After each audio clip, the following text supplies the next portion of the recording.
Honourable minister for cinematography Shri Komatireddy Venkatreddy గారికి, శ్రీ కీరాని గారికి, వెన్నెల madam గారికి, సుచిత్ర మేడం గారికి, దయాకర్ గారికి, ఇక్కడ వచ్చేసిన print media, electronic media, Dayakar గారి అభిమానులు, మీ అందరికీ నమస్కారం. సో మురళి గారు సినిమా గురించి అన్ని చెప్పేశారు. బట్ నేను ఈ సినిమాకి ఎంటర్ అయినప్పుడు మామూలుగా అందరూ ఫోన్లో మాకు కథలు చెప్తే చాలా డిఫరెంట్ స్టోరీ, డిఫరెంట్ క్యారెక్టర్ అంటారు. అక్కడ వెళ్ళిన తర్వాత అన్ని మామూలు అదే రొటీన్ క్యారెక్టర్, నేను చేసిన క్యారెక్టర్స్ రిపీట్ అవుతుంటాను. బట్ వెళ్ళంగానే మురళి గారు ఫస్ట్ ఆయన ఇందాక కిరణ్ గారు చెప్పినట్టు ఇల్లు, స్టూడియో ఇవన్నీ చూపిస్తే రియలీ అంటే ఆల్రెడీ ఒక మనిషి అంటే సినిమా ఫీల్డ్లో చాలా మంది ఉన్నారండి. అంటే సాక్రిఫైస్ చేసాం, కాంట్రిబ్యూట్ చేసాం అని అంటున్నారు. యాజ్ అన్ యాక్టర్గా నాకు తెలిసి నా ఎక్స్పీరియన్స్లో, నా 46 years ఎక్స్పీరియన్స్లో కాంట్రిబ్యూషన్ సాక్రిఫైస్ చేసిన ఏకైక హీరో ఎవరంటే కమల్ హాసన్ అండి. ఆయన సంపాదించిన డబ్బు మొత్తం సినిమా మేకింగ్లో, సినిమాకే ఆయన పెట్టి మొన్న 3 years బిఫోరే సొంత ఇంటికి వెళ్ళారు ఆయన. అంతవరకు రెంటెడ్ హౌస్లోనే ఉన్నారు. సో అంతకన్నా ఉందా? కమల్ హాసన్ ఓ రెంటెడ్ హౌస్లో ఉంటూ 3 years back only he went in to his own house. దాని తర్వాత రామోజీరావు గారు ఒప్పుకోవాల్సింది. ఎందుకంటే ఈరోజు వరల్డ్లో కూడా ఏంటంటే రామోజీ ఫిల్మ్ సిటీ అంటే everybody knows and what a contribution. మన తెలుగు వాళ్ళు అందరూ చాలా గర్వంగా ఉండాలి. 2500 acres what not everything is over there. So తర్వాత చాలా మంది స్టూడియో నేను చూశాను కానీ బట్ మురళి గారు ఏదో ఉన్నారని చెప్పట్లేదు. ఎవ్రీథింగ్ అంటే ఆయన ప్రిపరేషన్ అన్నిటికీ రెడీ అయిపోయారు. అంటే టోటల్గా ప్యాషనేట్గా అది అన్ని ఏమేమి ఉన్నాయో కెమెరా కానీ అది కానీ అన్నీ ఉన్నాయి. సరే ఓకే కథ విందాం అని చెప్పేసి నాకు కథ చెప్పారు.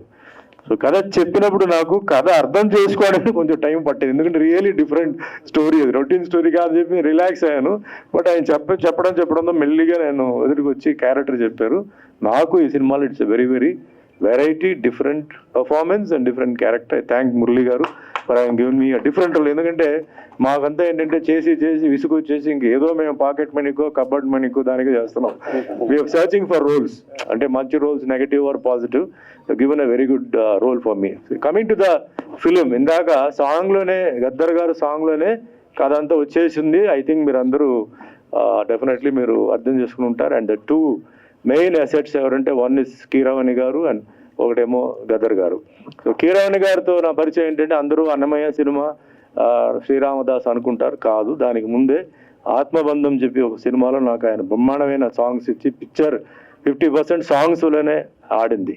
అండ్ ఈరోజు మన మ్యూజిక్ ఇండస్ట్రీకి, టోటల్ మ్యూజిక్ ఇండస్ట్రీకి అంటే ఇండియాలో, సౌత్లో, తెలుగులో ఒక మనిషి అంటే ఆస్కర్ లెవెల్కి వెళ్ళిపోయి ఆయన సత్తా చూపించి ఆయన అక్కడ అవార్డు తీసుకోవడం అంత ఈజీ కాదు. అక్కడ మ్యానిపులేషన్ కానీ, లాబింగ్ కానీ ఇవన్నీ జరగదు. So it's really a great pride to India. అంటే మ్యూజిషియన్స్ అందరికీ ఏంటంటే it's really great pride. And music గురించి నేను ఒకటే చెప్పాలండి. టుడే ఇండియా ఏంటంటే it's full of community, caste and so many problems. Music is the only one subject which can connect everybody. We are all fans to Pakistani music, China music and all that. So it's a great music director who has connected India all over the world. And మన ఇండియాలో so many states ఉన్నాయి, so many community ఉంది, అన్నీ ఉంది. So అలాంటి ఒక గొప్ప మనిషి ఈ పిక్చర్కి మ్యూజిక్ డైరెక్టర్ రావడం మురళి గారికి చాలా పెద్ద అదృష్టం అది.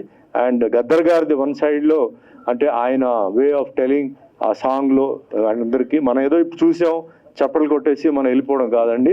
ఆ సాంగ్ని మళ్ళీ మళ్ళీ విని ఆయన ఏమేమి చెప్పారో అవన్నీ మనం ఏంటంటే మనం పాటించాలి. అవన్నీ మనం అంతా ఆ ఫీల్ తీసుకొని మనం ముందుకెళ్ళాలి. సో ఈ పిక్చర్లో పనిచేసిన అందరూ ఆర్టిస్ట్కి, టెక్నీషియన్స్కి ధన్యవాదాలు. అండ్ వన్స్ అగైన్ మినిస్టర్ గారు ఎంతో బిజీగా ఉన్నప్పుడు కూడా ఇంత టైం స్పెండ్ చేసి, జనరల్గా ఇంత టైం ఎవరు ఉండరు, బట్ మీన్స్ ఆయన affection for Murali I just. And Dayakar గారు పరిచయం చేశారు. జయాకర్ గారికి ఏం తెలియదండి, మీరు కొంచెం హెల్ప్ చేయాలండి అది ఇది అని చెప్పారు. కానీ జయాకర్ గారు ఫస్ట్ షాట్ నాతో చేసినప్పుడే దుమ్ము లేపేశారు. ఆ డైలాగ్ ఇలాగని లేపారు. ఆయన ఆల్రెడీ 10 సినిమాలు చేసినట్టు ఉన్నారు కానీ ఇప్పుడు కూడా నాకు డౌట్ ఆయన ఏదైనా వేరేనే చేశారో నాకు డౌట్. సో బ్రహ్మాండంగా ఆయన రోల్ ఆయన పర్ఫెక్ట్గా చేశారు, బ్రహ్మాండంగా చేశారు. మీ అందరిది ఆశీర్వాదాలు ఈ సినిమాపై ఉండాలి, దయాకర్ గారి మీద ఉండాలి, మురళి మీద ఉండాలి. ఈ సినిమా మంచి హిట్ అవ్వాలి, బ్యానర్ మంచి ఎదగాలి.